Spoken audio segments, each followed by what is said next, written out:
और अस्सलामुअलैकुम हुज़ूर। और मेरा नाम साहब सबिया शाहिदा है और मेरे वालिद साहब का नाम मुबारक अहमद शाहिद है।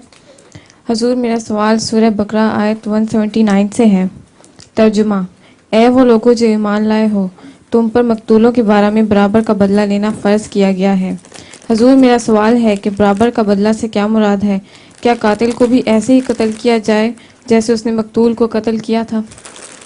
ये तो डिपेंड करता है कि कैसे कत्ल किया था। अगर उसने बेईमाना तरीके पर कत्ल किया है तो उस तरीके पर नहीं करना चाहिए, लेकिन कत्ल का बदला कत्ल से इतना ही काफ़ी है। कत्ल अगर वो बुरी तरह करता है तो जो कत्ल करने वाले हैं वो तो शरीफ लोग हैं, वो बुरी तरह ना करें, वो ठीक तरह कत्ल करें। और कौन है आगे?